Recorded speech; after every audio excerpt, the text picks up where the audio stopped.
I have a shameless plug. I really appreciate you guys listening in some ways to my conversations about identity, but did you know that chatting isn't the only thing I do? I love to paint. And now you can have a bit of my art in your house. It also makes great gifts, by the way.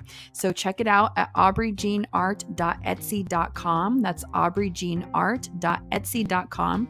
And also hit me up on Instagram at my handle, aubreyjeanart. I'd love to hear from you.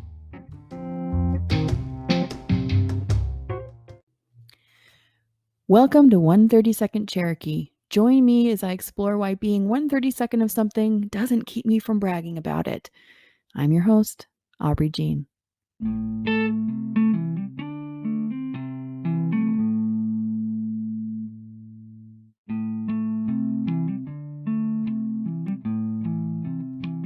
My guest today is my friend Liz. She and I have a really great talk, several really great talks. It seems like just pushed all into one conversation, but it was really interesting. Liz wanted to start this and she was pretty sure that she had nothing to talk about because she just feels like an average person, maybe just like you, just like me, doesn't have anything to really talk about with identity or culture.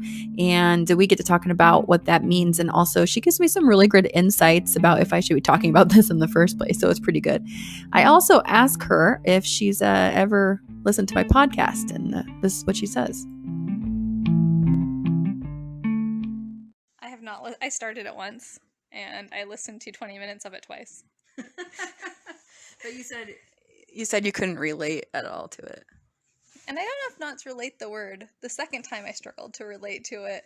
I don't think I fully can understand claiming to a culture that has nothing to do with my life in the day-to-days now.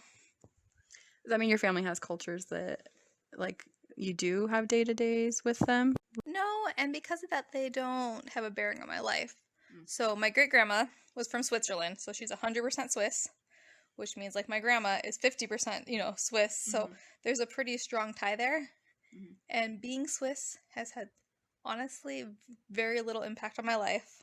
I've heard a few stories about being in the mountains. I heard about having to sleep naked in the cold because it made you stronger. And in fairness, a couple of those kids lived to be almost 104. That's amazing. That's like when those old people do those polar bear plunges. Maybe there's something to be said for that. Like, we should all just have a instituted polar bear plunge every day. I don't know if it's worth living to be that old, though, to be honest. So I went to my grandma's aunt's funeral a few years ago. Yeah. And she was almost 104. She was 2 or 3 weeks shy of it. And her son had died of old age before her. Her husband had died so many years before her. Her friends had died before her. And she, lived in this nursing home. And I think she had one son that was still alive, and he'd come visit her. It was actually assisted living, and she had, a little exercise bike, and she'd do it for 20 minutes a day. But it just seemed like a really lonely life. Yeah, I guess that makes sense. I would not want to be really old and have a long life, but have the last 20 years of my life be in a nursing home. I mean, I want to be like in Boca Raton or something like that. Like one of those places, not even assisted living, but the retirement communities where I can play bingo and I can drive a little golf cart around. Whatever life that is, that's the one I want. Well, and in fairness, I think she had that for a while. And I remember seeing her brother at the fair. He was 99 by himself, having a good old time. But all your friends are dead. That's the title of this episode. So I think about that when people talk about wanting to live a long time. Yeah. And people say, well, I'll live a long time as long as I have good quality of life. Like this lady, up until her probably the last few months of life, was in good enough health to bike 20 minutes a day. Yeah. But how lonely she, had lost her eyesight a little bit, and anyone that could kind of relate to what she'd been through in the past, they were long gone. That's really funny. You said that, okay, so you do come from pioneers. Yes. Yeah. Yes, I have. My dad's side of the family has a very strong pioneer heritage. And actually my mom's side, one of the great aunts, all the family history says ran off with a Mormon, but a lot of temple work's been done on that side, so you know that it continued. And that definitely has played a role. It's how all my dad's family ended up in southeastern Idaho. It's had strong ties to the church. My grandpa's family has a real attitude of trying to think about how to say it, but basically like pull yourself up by the bootstraps, you get stuff done, you garden, you're self-reliant. There's a big tie of that I think comes from some of this pioneer life of priding yourselves on going off where no one is and making a go of it. You're definitely self-reliant, and that's kind of a thing that a principle I see that you live your life with. I mean, part of that might be just because the culture of the church, but also the culture of the family. I don't know. Like when you tell me stories about your brother and your dad, it seems like a very family thing for you guys. I think it is for us. It's interesting because there's different subsets. So it's like, if you can do it, I guess you do it and you give back, but not everyone buys into that. Why do you think that some people in your family have bought into it and others haven't? Is it just personality driven, or? That is a great question. It might be personality, but it also might be life situations. Like my dad's brother's family, I guess I would say they're decently self-reliant. He has some kids that definitely are, but life beat them up a bit. And, I think sometimes we're given situations in life that give us a foot up that help us to be able to be self-reliant. Like I can say I did a lot of stuff on my own to make it this way, and I don't have student debt, and that's great. But like my dad got me a job that paid $15 an hour for 3 years through college. My parents helped me with my first car, and they helped me with my internship. So as much as I can say, hey, I did this stuff, I was given a leg up that I think put myself in a position to be able to go. Whereas, you're some person who, like, even if someone helps you with your first car, but it breaks down a lot and you have to put so much money in it, you're that far further behind when things get going. Yeah, I think there's like a myth to the American dream a little bit. At least that's what I hear, when people talk about like needing to be more equitable, like among immigrants or among minorities. Like they're in situations where it's not that they don't want to be self-reliant, or maybe even that they don't have the skills to be, but the whole pulling yourself up by your bootstrap thing, there's the old adage, well, what if you don't have boots? How can you pull that up? And that might be just a little bit part of it. Like you had a little bit of a leg up, and that is such a huge blessing. And there may be that other people don't have quite that blessing than the cards that they're dealt. I don't know. I think there is something to that, but I also think there's something to some people kicking off their boots. And so their experiences and so there are some people 100% do not have the chances, do not have it. I think that I can think of some family members who maybe had the chances, but didn't quite go when the moment struck. And then later it's difficult.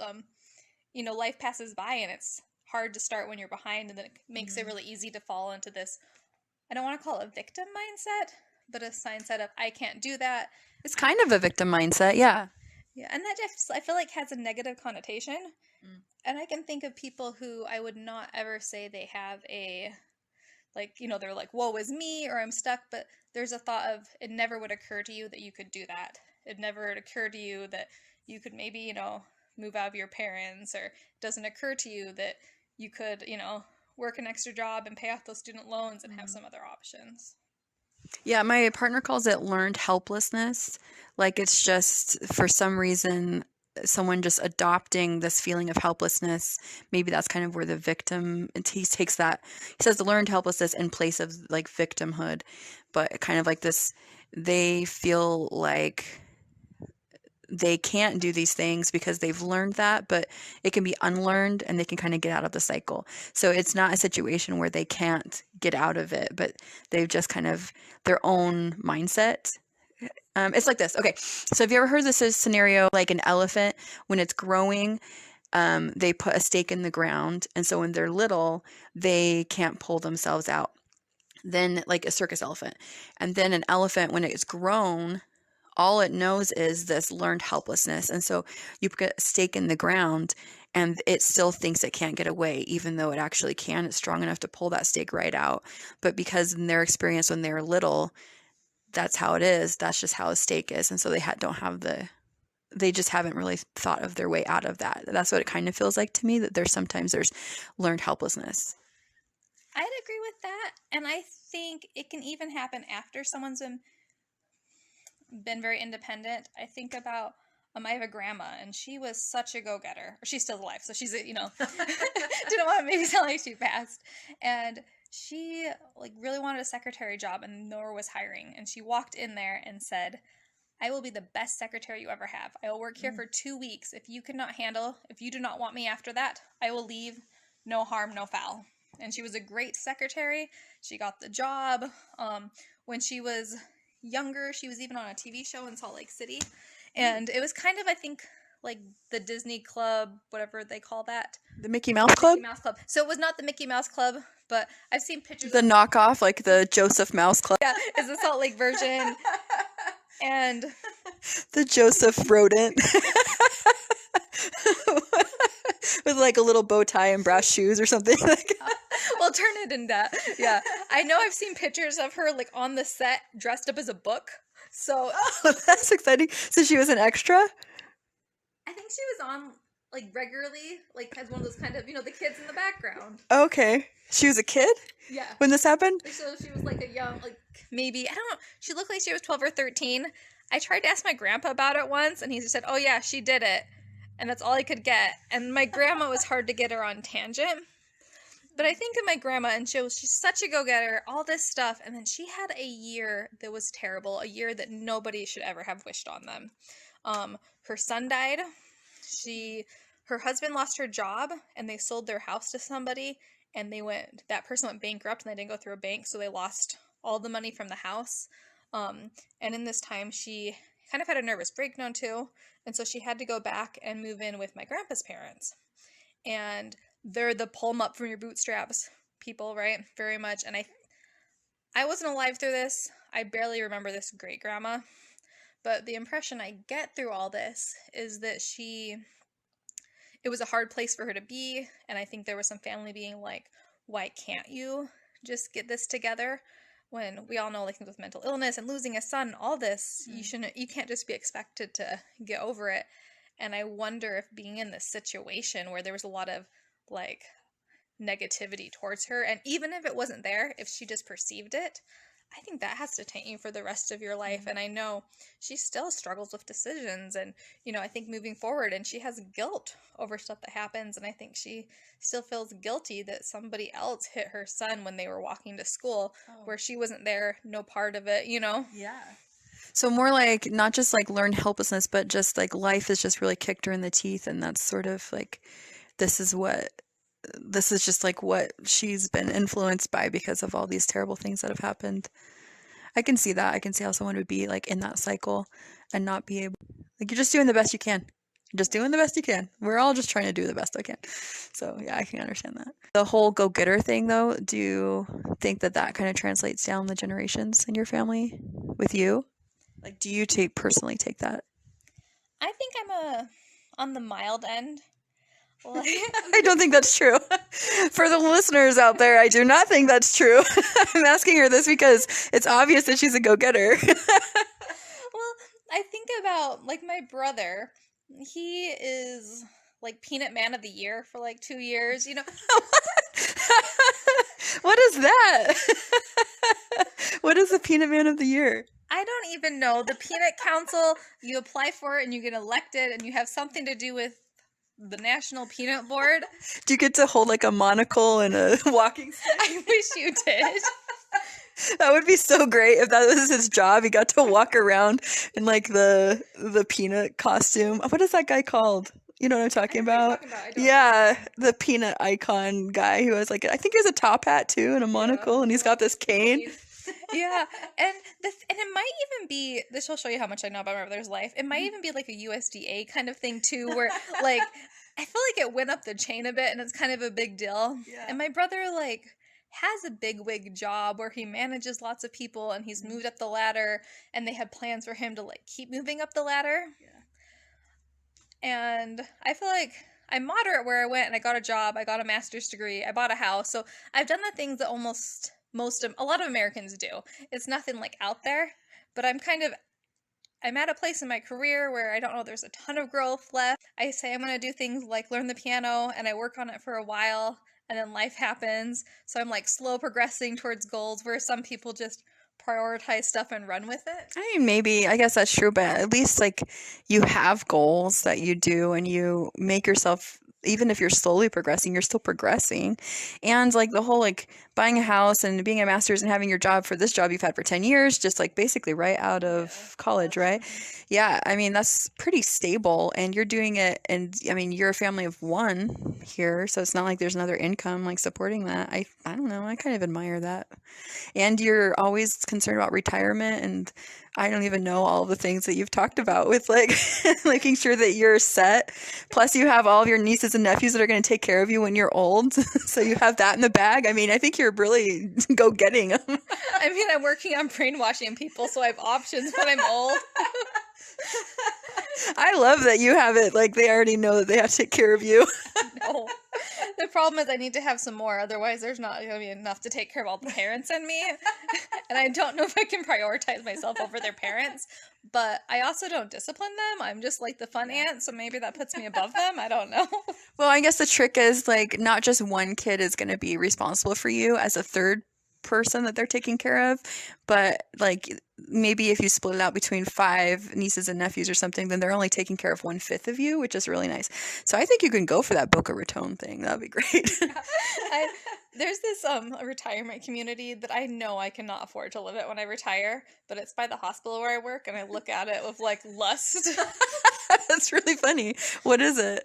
So it's Touchmark, and they have it's like I guess they have COVID. I guess has really brought down the quality of their meals, but they like serve you meals. They do all your yard work, which is a big thing for me. I would love to not have yard work. Yeah. They have a golf course in there. They have a van that goes to Trader Joe's once a week, one that goes to Walmart once a week, one that goes downtown to museums. They have like restaurant, like dining rooms. They have little maids that come in golf carts and clean your house. Oh my gosh, I want that so bad. Can we get in there now?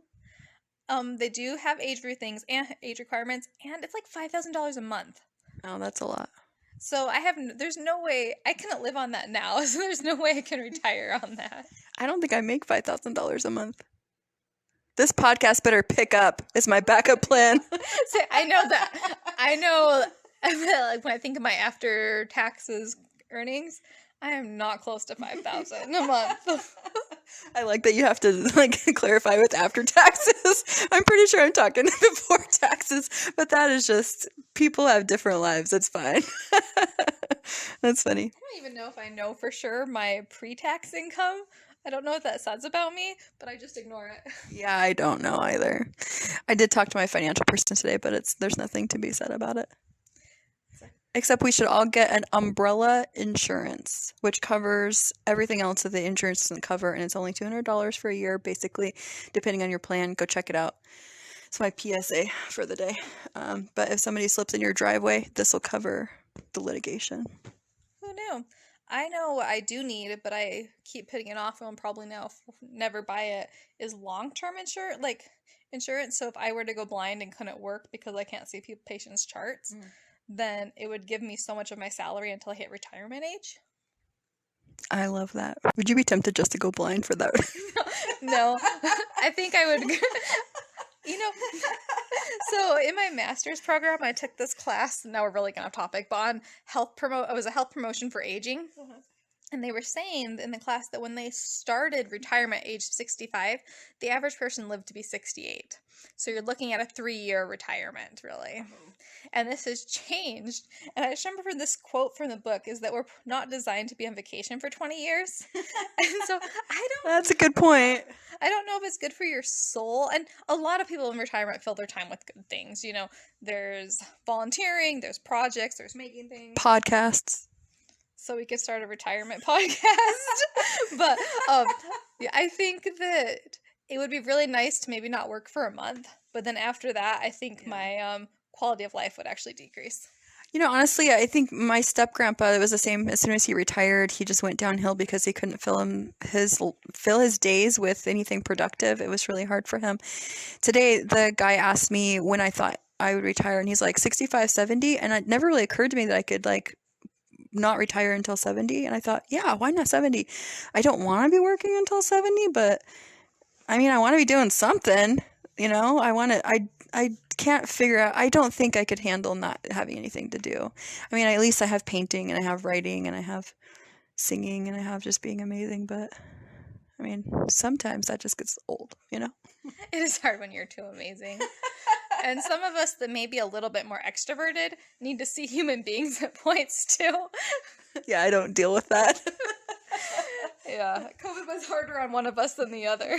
Yeah, COVID was harder on one of us than the other. COVID, for me, my dear listeners, was a dream. I don't want to be blithe about that. It was horrible for a lot of people, but I was built for COVID. I think I was built to be like in isolation. So actually, I saw my family much more than I did normally outside of COVID, just because I could work from home, and that was such a blessing. So I could travel and work at the same time. But yeah. So back to my podcast. You have not listened to it. That's great. I mean, I have 11 listeners, so just need to get on the bandwagon here. I mean, does that 11 count the one that I listened to twice? Is it really only 9? Oh, Liz, this podcast is over. Sorry. I mean, I'll go listen to it on every device I own, and then we'll know. Yeah, maybe I'll finally make $2. I'm rounding the $1.50 mark. So my brother is a real entrepreneur spirit, talking about go-getters, and he has thoughts of what he wanted to do for business. And when he was in college, he really was like looking into starting businesses. And something that he thought about was pairing with me and trying for me to do this nutrition blog and all this stuff as kind of a side hustle. And I wasn't a super great part of this, but he was still in college, and he figured out how like IP addresses work and how they track things. And he was like, this is the perfect time to start it. I'm on a college campus. There's like this many computers. Like I could log into every one, go to the blog, and it's going to up our number of hits, which will bring us to higher searches and all this stuff. You need him on your podcast to figure it out. I need him behind the scenes on my podcast to get this going. Maybe he'd also take over like any social media that I have for all the people that are clamoring to talk to me through social media and tell me their views and thoughts about their lives. It happens all the time. I just am inundated. So if you checked it, you wouldn't know. Yeah, I guess I'd have to check things. Trail off. So it's interesting with this podcast. I've been trying for a while to get you on it, and you're like, I don't know what to talk about because you're white, right? I guess. I don't know why. Well, I guess it may be biased because of the part of the one I listened to. It was all about, culture and this identity, and it was how our identities make us. And I have lots of cultures. There's like my faith culture. I grew up in the Midwest, and while we were transplants there, I catch some Midwestern tendencies. Something I didn't know till I read this stupid article is that when there's like one thing left on a plate, Midwesterns don't take it. And I catch myself in this all the time, is that like I can't take the last one. So I know I've like picked up things from that. And even though I don't really pay attention to the football, there's like a love of the Packers in my heart just because you're brainwashed there. And there's like college cultures, and I've done during a traditional like student in my undergrad, and then in grad school I was a night student. And there's different cultures there, and there's work cultures. So I think I have a lot of cultures at play, but nothing that's real unique to me. Nothing that probably most people have. Most people have lived all of the cultures that I've had. So you feel like you're one of many, so there's nothing, I guess you just said nothing unique about you?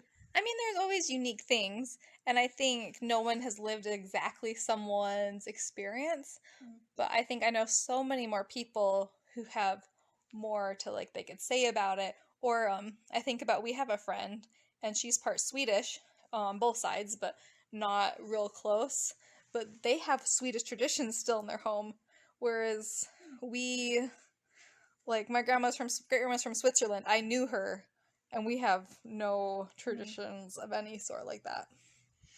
Yeah, there's one that's interesting about Americans. I've noticed that, I guess, I don't know if I should say Americans because it's such a broad, it covers a lot of different people. So I don't want to alienate minorities and things like that. But maybe this like homogenous thing of European Americans that have been here for a couple of generations and sort of have built up different places like the Midwest. Like the Midwest has a ton of people from Europe that have kind of built that up. And it also has a lot of other minorities and stuff that should be included in that. But for some reason, we think of this like white whiteness. I think of it, I lived in the Midwest. There's, I think of it like that. And I think of just being like dismissive of, like, we're white, so it's boring. I'm dismissive of it. And I can understand why you would think that, everybody's like me. It's not true. It's not necessarily true that everybody is like us, because that's wrong. And that's what I want to kind of explore, like, it should be universal that people talk about the things that make them up. And just because I have this silly question about being Cherokee that makes me feel unique or whatever, I really am grappling with all the other, like I say, the 31 other parts of me that seem to be just boring and just like everybody else and just kind of blending into the crowd. But what about resonates with everybody, Like, is there a part of that that resonates with other people? I think whenever you're in the majority, there's something that resonates. And I think you can take it outside of race. You can take it, I think about my coworkers who lived in Idaho Falls, and they are not members of the Church of Jesus Christ of Latter-day Saints, but they were around a lot of them. And that was a very defining, isolating thing for them because they were different. And I think as much as being the same or being what we are can identify us, I think what makes us different stands out in our head. And sometimes we don't celebrate what's different about us, so we don't want to draw attention to it. Sometimes it's just, stupid and we should celebrate it. But I think there's also things that maybe we're not as proud of, and we don't want to draw attention to that. Yeah, I can understand that. And I think that people come into their own lines. I was talking to somebody the other day, or maybe a couple of weeks ago, and this person, he is half Korean, half white, and he grew up, and he grew up with like a Korean uncle, and there I was talking to him about, like, does he feel Korean, does he feel white, does he feel both, what is it like, and and what has he gathered from that. And he said it was just recently that he started checking Asian on, the demographic boxes. And he had been checking white because it could have gone one or the other, start identifying with one or the other sometimes. And I don't know, it's like, when does that happen for somebody, Well, it's interesting because I have cousins that they're part Hawaiian Chinese, and then their grandpa was white.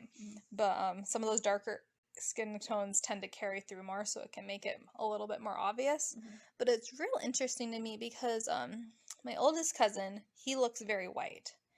And then the middle son, to be honest, he probably looks Hispanic, even though he's not. And then the youngest looks pretty Hawaiian. And he has the Hawaiian build. He kind of walks like Hawaiian, and he definitely wears Hawaiian shirts. Well, that's the indicator, right? If you're Hawaiian or not.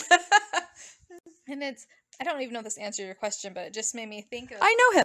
You do know Okay. him. Yeah. So the oldest one, actually, that looks white, lived in Hawaii for 8 or 10 years. And their son went to this school that you could only go to if you were so much Hawaiian. And he looked pretty white because his dad looks white. And I guess he was bullied quite a bit for being the white kid at the school. Oh. And, it's something that, honestly, looking at him, I Hawaiian's so much part of his culture because he was there and his dad, leaned into it. I look at him and I, forget that he's Hawaiian. And, my cousin's kids, the middle son, they look, super white to me. It would never... And then sometimes I'll be over there and they'll talk about something about Chinese history, or you should pay attention to this because your grandma was from China, great, it's down. And it blows my mind because it doesn't even seem like they're a different culture than me, but it's there. So I don't remember your question, but I was just thinking about how it's interesting, when things matter and when they don't. And yeah, exactly.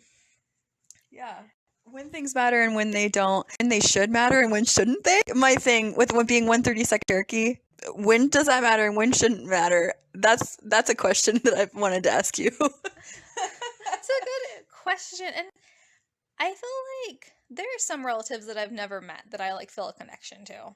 And my great grandma that died before I was born, I actually have some of her postcards on the wall, right? Right. So she's my grandma's mom, and I think I just have a connection to her because my grandma loved her so much, and I heard about her. But there's some things that I found that are, so I, for a long time, had a kick where I was buying myself flowers all the time. Yeah. And then I found out that she used to buy herself flowers every other week. It was a thing she did. And I like to host gatherings sometimes. I'm very casual about it, though. And she loved to host gatherings, and she even had these individual salt and pepper shakers for each place at the table. Oh my gosh, that's really cute. Like super little ones, because you're holding your fingers like not very far apart. Like I cannot imagine how cute those little salt and pepper shakers would be. I want to see them so badly. I love little things. I don't know why. And I know I've seen some of them. That's how I like heard the story, and I don't know if they still have them or not. And this grandma recently passed, and they've been rid of stuff, so there's a decent chance that they're not there anymore. But so I feel like some ties because I can see, and she was a little bit quirky from what I can hear, and maybe a little bit irreverent at times. I think she was the one that taught my grandma on the end of hymns to be on top of the toilet. What? Like, I'm trying to think of one that's like less sacrilegious, and I'm struggling because all I can think of is like I feel my Savior's love on the toilet. What? And so she was like, so they were Methodists, and they were really very religious. They didn't drink. This was a big part of them. My great grandpa used to give sermons. Big part of their life, but there's like this little bit of irreverence in her that has been passed on that I've heard about, and so I think I think you have a kinship in your soul with a little bit of irreverence, which I appreciate. Yeah. So like I'm not her, but so I feel like it's an interesting question of how much does that 30-second matter, because it is a part of you, and I think ancestors make up who you are. And I think preserving their stories helps us to learn about us. And I think it's good for society to remember what was. And the things they did, like, I'm pretty sure my great grandma was, into women's rights, but, like, helped petition for that. My grandma, I think she only did it once, but, like, she went to a whites only counter with an African American and sat down. Like, these are stories to be remembered just because, like, it shows them being a little bit brave in a moment and teaches me, hey, I could be too. I could stand up for things. But I think it may be problems when we focus too much on it, or we define ourselves by that 1/32nd when there's so many other parts of us that I think have equal measure. And even the things we're not as proud of in our past, like, they make us who we are. And so it's very tempting to ignore them, and I do that in my life, but I don't know if that's good. I mean, I have, like, little things in my life, but my, like, I'm sure they were too poor to, like, had slaves or anything, but I'm sure I had relatives that lived in the South. I am positive that they lived in, like, Missouri. I bet they drove the Mormon pioneers out, if we're, like, real honest. And, like, my great-grandpa, so the one that married my great-grandma from Switzerland, he seems like a real piece of work. He was married once, got divorced. He met my great-grandma and just like, I think I need to marry you. And she went for it. And some other people at her church were like, hey, you don't have to, like, just listen to him. You can. And I don't know what went on there. But she married him. And on the honeymoon, they went to meet his first wife. And she said, I wish I would have met you first because I would have told you not to marry him. And they ended up getting divorced. And my great-grandma had a really, hard life because of this. And in fact, my grandma said she almost didn't want to get married because she didn't want to end up in that situation that her mom was in. And so, like, am I proud of this guy that seems to be like an abuser? Yeah, and I don't know if he was physically abusive, but I'm sure he was at least emotionally abusive. And my grandma says she's come to a point now where she's like, he probably did the best with what he can and could because she thinks he struggled with mental health and it was the depression. But that doesn't make it right. So I think we all have people in our history that are part of us, and I probably need to be mindful, okay, there's probably some mental health stuff in my family. Like, I need to keep an eye on it. And if I have kids, I need to keep an eye on my kids for that. So even though we don't like what we see, I think it's good to be mindful of what's there. Yeah, it's interesting what you identify with, like, people that are my same generation, so my siblings or some of my cousins, like, why is this a question that bothers me? It's not so much now of being Cherokee, but more like, getting the paperwork in order, and there's a mystery of, like, how is it that all of the progeny of this woman thinks that she's Cherokee, and I can see it in message boards.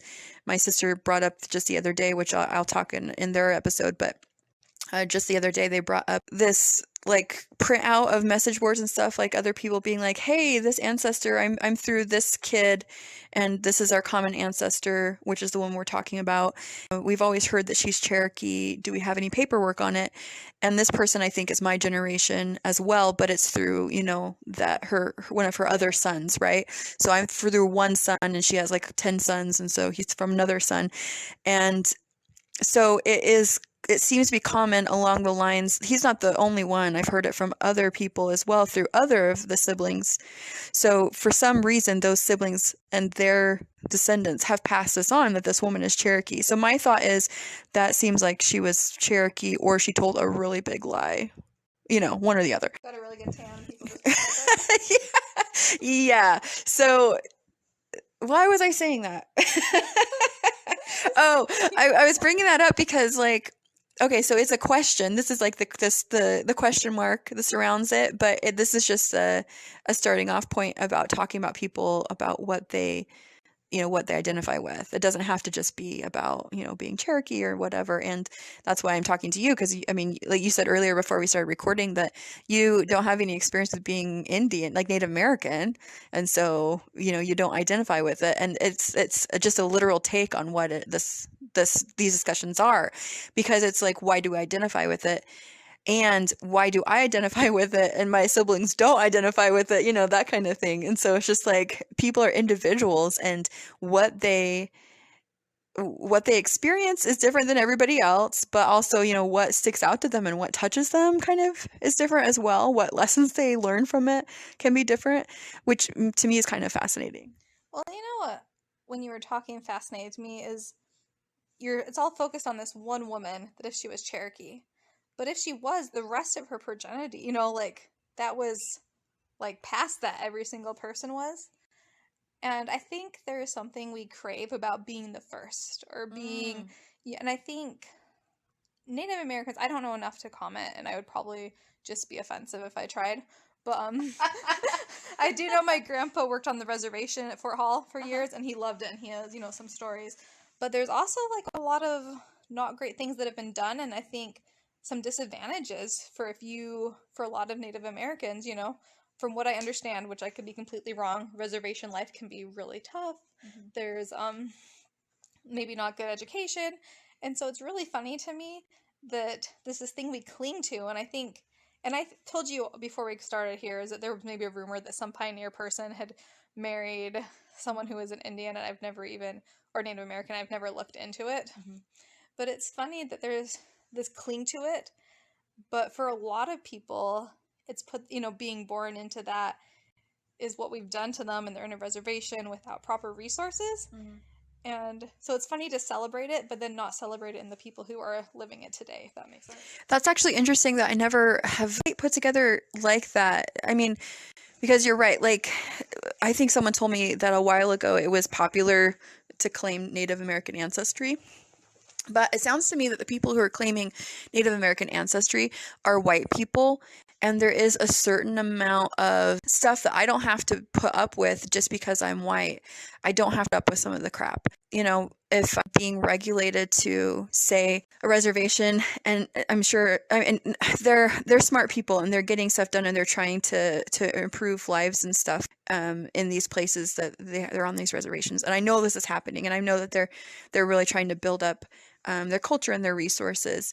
But yeah, you're right. Like, especially earlier on, like, they had to put up with a lot of stuff from the United States. And as a white person, I don't have to put up with that because I'm not a minority. And because I'm not a minority, then how nice it is for me that I can go and I can idealize this other thing. And I don't have to take all of the crap that they have to deal with. I can just be like, this is so cool because I'm Native American, but I don't have to, there's no trials I'm going through because of that, because I'm living from a place of white privilege. It is interesting the way that I definitely have fallen down that rabbit hole. Do you feel like it helps appease some of that white guilt in quotation marks? What part? You have this a little bit of something else, so it makes you feel like you're not quite as part of the problem as the rest of us. I don't know, because I try not to feel white guilt as in, I don't know what I understand white guilt being, actually. I do understand what it feels like to not have to deal with crap. That means that I have privilege, that I don't have to deal with crap that by nature of somebody else just being that they have to deal with. And I come from a really blessed place because of that. So my eyes are being opened to that. I don't really understand what white guilt means, I guess, because I don't feel like I've felt it. I don't feel like I have to be extra nice to people to make up for the sins of my ancestors, or maybe the sins of people who look like me. I don't know, maybe, I don't know if that's a positive or negative thing. I just don't know. It just is, I think. Let it be. Let it be. Yeah, I guess that's a good question. I have to think about it. Is there something interesting? So do you remember Elizabeth Warren a couple of years ago when she was running against Trump? Elizabeth Warren was a Democrat and she was running, and she said that she was part Cherokee. She was part Native American. Do you remember that? I remember enough that it sounds familiar, but not to pull up any details. Okay. I've been looking into it a little bit because I think she claims to be as much Cherokee as I claim to be, right? And there was this big to-do and asking her to like repent your ways and retract what she said and stuff like that. And basically this whole thing came out that a lot of white people, the same as Elizabeth Warren and myself, are like, yeah, we're part Native American because we've been hearing these rumors from our family and they've been passed down. And it sounds like it's passed down through lots of different families that are white families. And of course, contemporary Native Americans are like, look, you don't have to deal with the stuff we have to deal with, and you don't get the benefits of being this. And there was an open letter, and I don't think it was penned by the Cherokee Nation officially, but it was penned by lots of members of the Cherokee Nation. And I read it. It's online, and basically the open letter says, you don't get to decide that you're Cherokee, because I guess she took a DNA test or something, and the DNA test came back and said that she was minimal Native American, but didn't say how much, and it didn't say which tribe. And so I guess the statements were like she wasn't not retracting, but she wasn't retracting. So she was kind of like in a holding pattern, and they eviscerated her because they said, you don't get to decide that you're Native American. The Native Americans decide if you're Native American, that kind of thing. And there's something that didn't really sit right about that with me. I'm not claiming I'm Native American, but I am 1/32nd Native American, and there's part of me that still just like gets my gander up, and I'm not sure if I'm right or not. And it might not be a right, and it might even be there's a different of the culture versus genetics. Yeah. And this is stupid. I'll show you how much TV I watch, but I think of This Is Us. And there's this character, Randall, and he's black, and he was adopted by a white family. And there showed a lot of his struggle of being in a white culture and not fully understanding his African-American upbringing or what he was born into, and it makes it difficult. And I think sometimes we throw out these things, they mean different things, and we interpret them as the same. So I think genetically, you are what you are. And I think the stories there do matter because they make up who you are. And there's a little bit of that there. And I think it's interesting, and you can always learn from the history. And I think when you feel it close to you, there's a tie. But if you say that you get their struggle, or if you get their what it's like to be them, and I can see how it could be interpreted as that. And I can't speak for Elizabeth Warren, but I feel like if you're throwing that out when you're running for any kind of an office, you're using it as a card, like a Native American card. Yeah, and I feel like that when you haven't lived the trials of a Native American, you don't get to throw out the Native American card like a badge of this is why I'm like you. I think a fair statement is to say, we have some of the same ancestors. And my life has been like privileged in certain ways. I want to make the United States better so your life can be privileged in those same ways. Bam! Nailed it. That hit me with a whole different tangent that could go on for Oh, did it? So I was thinking about I can't remember, it's like the 60s or 70s when we took Native American kids and put them in white families to go to school. And what we were doing that same thing. We were trying to share their privilege. That's a good point. I guess actually, if you'd listened to the podcast, my great grandfather, so her grandson, he was taken out and he was fostered out. And my grandmother says he was fostered out, and I don't know if she thinks he's fostered out because of the Indian thing. My mom thinks he was fostered out because they lived on the res. They didn't live on the Cherokee res. They lived on a different res, which bothers me because it's not the same. Two different nations, so let's not confuse them. Yeah, so he, I guess, was also fostered out for that same thing. Yeah, and it just makes me think, if we're saying that we're bringing privilege or we're bringing something to someone's life, the first question is, do they want it? Because along with all of our, we talk about white privilege, but there are some negatives that, come with it. We have a culture that definitely has some downsides. I think, I don't know if it's fair to say this over any other culture, but I think priorities are always difficult, and I don't know enough about life on a reservation, but I imagine families involved, and maybe it's a closer knit group, and there are always downsides to change as well as there's often positives. And so it's interesting question of, do we want to change their life, or do we let them pick what they live? And no, you're right. I think you put me in my place, but great. I'm glad you brought it up. I guess I was thinking more not necessarily privilege. I was just thinking about money. When Mitt Romney ran, and people were so dumb because he's just such this rich guy and life because he's been able to gather all this wealth. And one of the pundits was like, you know what he should say, which he's not saying? Yeah, the American system worked for me. I want to try to make the American system work for you if you want it. Really, a privilege is how it can help you improve. And I always thought that really resonated. Yeah, that makes sense. That it's spitting this, yeah, I got some legs up in my life, and the system doesn't give you legs up if you want them. Let me help the system be better so it can give you legs up as well. So I guess I was just thinking it in that way, but you're right. There's definitely a shadow to that. There's a shadow to everything. Yeah. That there's nothing you can say or do that can be taken 100% right. My sister just texted and she said that she got me a DNA kit. Oh, that's exciting. What if you find out that there's no Cherokee there? Well, my other sister has already found that out, so I don't know. I don't find anything. It's just because everybody's DNA is a little bit different, and even if I have a full sibling, we're going to have different registration on the DNA part. I guess it's not proof one way or another to me. And I was thinking about this because an earlier lady was talking to me about genealogy, and the Native American thing is that they don't have at the moment a ton of information. From what I understand, they don't have a lot of people who've submitted to DNA tests, and so kind of a gap there. It could be that things pop up, it could be not, but it's also a very nice way for me to keep hope if it's not. But you said that, would you get a DNA test? I am a little bit leery about having someone save my DNA, which is funny because I have an Alexa, I have things, and my perspective on that is there's nothing real secret about me. Maybe if someone murders me, it'll be recorded and can be used in a court case. So that is really dark. So I live my life. So the convenience versus privacy there. But I don't know why the privacy of my DNA, and I'm not saying I will never do one, but it's something that I'm still grappling with. I have that same thing. I'm just a little bit, there's part of me. I mean, I'm going to take it. I bought it.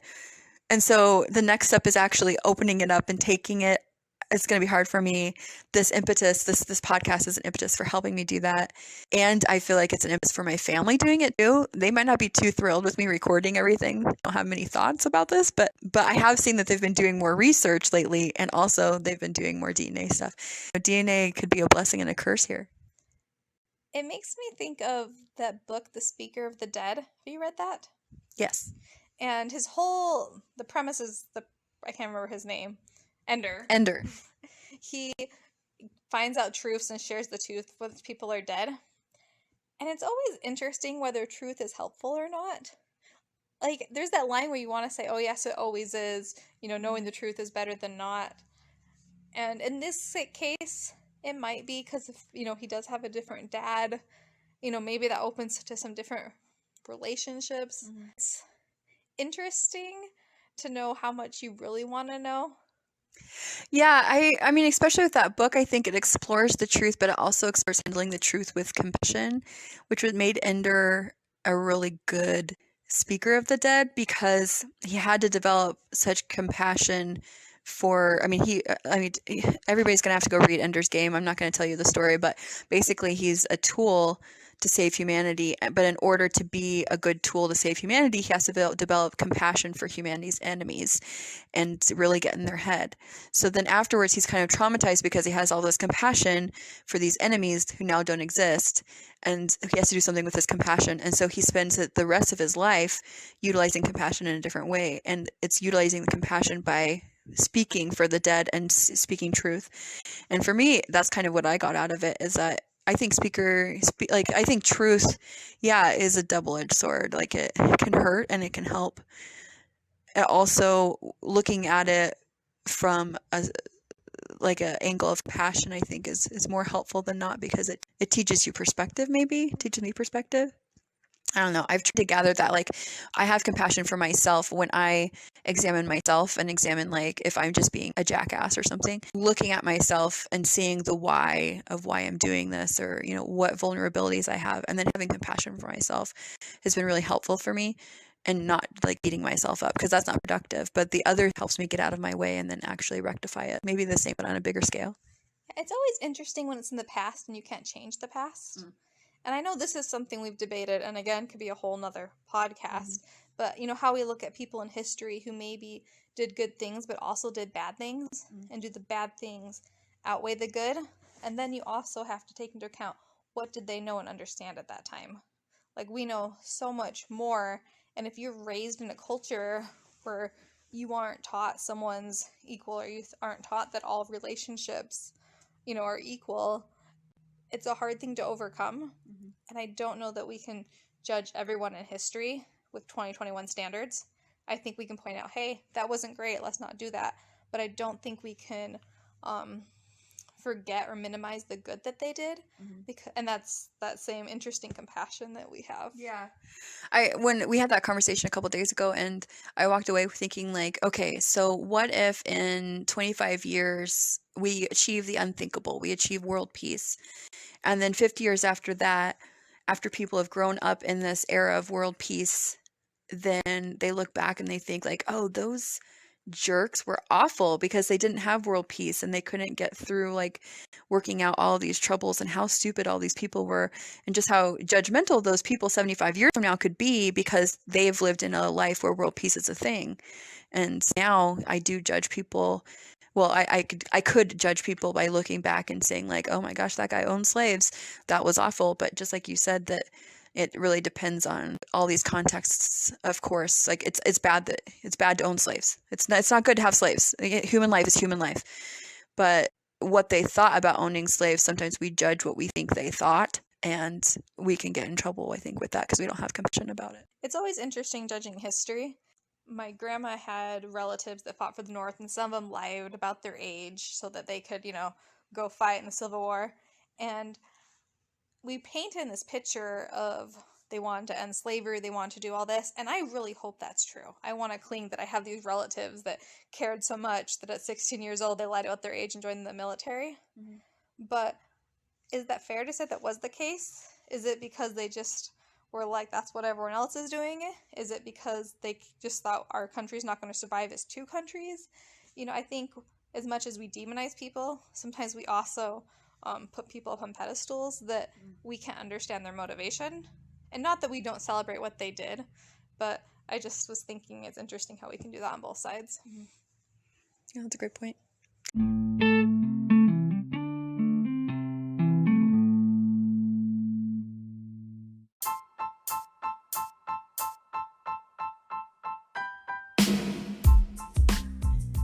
One 30-second Cherokee with Aubrey Jean, and with all the favors I can cash in. Produced by me, Aubrey. Executive produced by nobody, because I don't know what that means. The Anchor app by Spotify holds my hand for all the engineering. The music is also found on Anchor. You can rate and review this show on many podcast platforms someday, and you might find your review featured on a future episode. Or I might burn it in effigy.